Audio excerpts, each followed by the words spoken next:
الحمد لله وكفى وعلى عباده الذين اصطفى. أعوذ بالله من الشيطان الرجيم. بسم الله الرحمن الرحيم. إن الدين عند الله الإسلام. صدق الله العظيم. محترم ناظرینو، الله جل مجدہو دے ومنګ ټولو باندې خپل مهربانیو کی دغه پروګرام چې راځي چې دین زده کو، دا د دې پروګرام رومبنی پروګرام دی. د ملګرو دا خواهشو چې عوامو ته او خپلو ناظرینو ته مونږه د دین په باره کې د عباداتو په معامله کې د خپل وس مطابق پوهه وړاندې کو، نو د هغوی به هم فایده وشي او زمونږ به هم د آخرت د ښه والي دپاره ذریعه وګرځي. محترمو ناظرینو، دین اسلام په نزد د الله پاک په ټولو دینونو کې بهتر دین دی. د دین اسلام نه علاوه څومره دینونه چې کوم دي ټول ابس او باطل دي. قرآن زمونږه آسمانی کتاب دی چې زمونږه په ښکلي پیغمبر صلی الله علیه وسلم باندې د الله د اړخه په 23 کالو کې نازل شوی دی.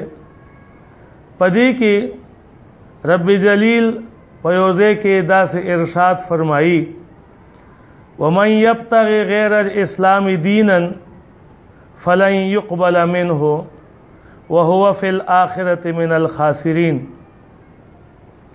څوک چې د اسلام د دین نه علاوه بل دین لټوي، بل قانون لټوي، بل لاره لټوي، نو آبا دنه قبول نه کړی شي او په آخرت کې به د نقصانیانو نه وي. دین اسلام واحد دین دی، واحد نظام دی چې هغه د ژوند په ټولو شعبو کې هغه عبادات دي او که معاملات دي، په ټولو شعبو کې بهترین اصول او بهترین خبرې د عمل دپاره وړاندې کوي.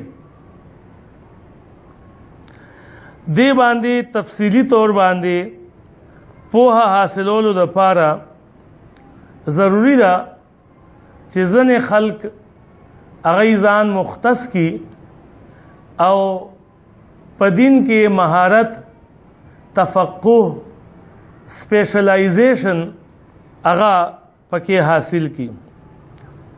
خو د دې سره سره د نورو مسلمانانو دپاره دومره خبره ضروری ده چې دومره علم دی حاصل کی چې خپل 40 غنټې ژوند هغه د دې نظام مطابق تیر کی، د دې دین مطابق تیر کی، او سبا په ورځ د قیامت د دپاره د خفګان او د نقصان او د افسوس ذریعہ نه ګرځي. دې وجې نه دومره علم حاصلول د حضور علیه الصلاۃ والسلام حدیث مبارک دی چې طلب العلم فریضة علی کل مسلم، او په بل روایت کې طلب العلم فریضة علی کل مسلم و مسلمة. په هر مسلمان سړی او ښځه باندې دین حاصلول، علم حاصلول دا لازمی دي، دومره چې دی په خپل هغه ژوند په صحیح طریقه تیر کی. محترمو ناظرینو اوریدونکو، علم نور دی، علم رڼا ده. دا رڼا مونږ کوم ځای نه حاصلولی شو؟ د دې ماخذ څه دي؟ کم ځایونه دي چې هغې نه مونږ دا رڼا، دا هدایت حاصلولی شو؟ نو اول قرآن مجید دی، د الله پاک کلام چې الله پاک په خپل رستی پیغمبر علیه السلام باندې نازل کړي. بیا د هغې نه پس چې قرآن وینا کوي هغه ازده کول اقوال د نبی علیه السلام دی او اعمال د نبی علیه السلام دی خپلول. د حضور علیه السلام قول او فعل ته حدیث ویل کی. د قرآن سره سره احادیث د نبی علیہ السلام عام واجب الاتباع دي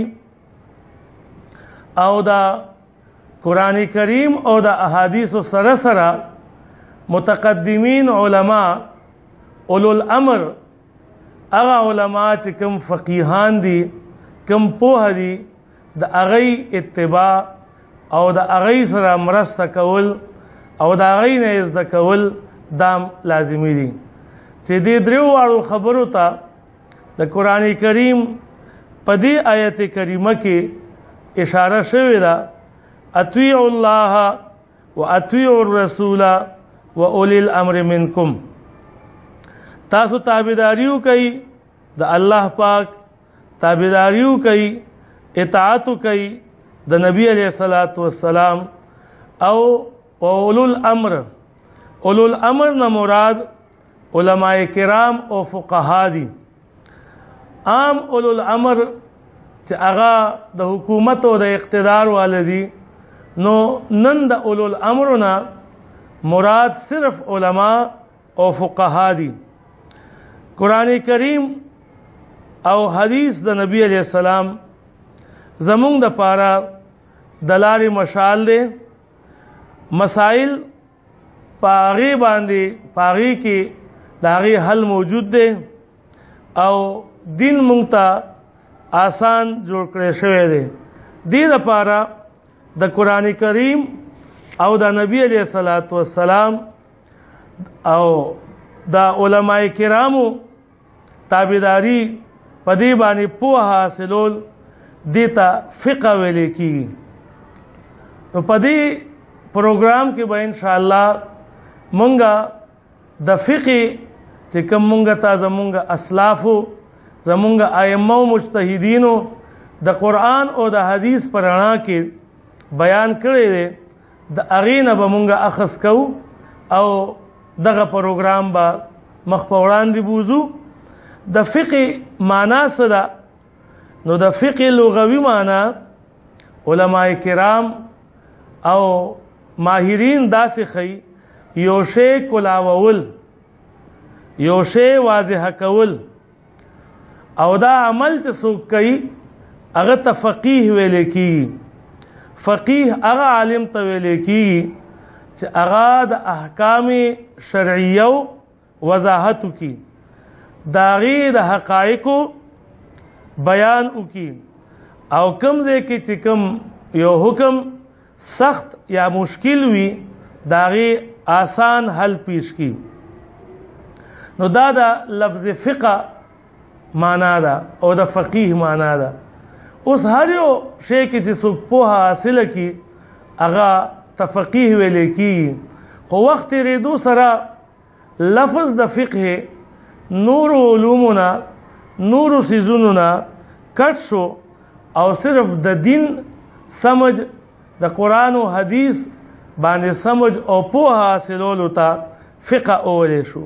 لکه د حدیث معنا ده خبره، خو د وخت تېرېدو سره د نورو خبرو ته حدیث ونه ویلی شو.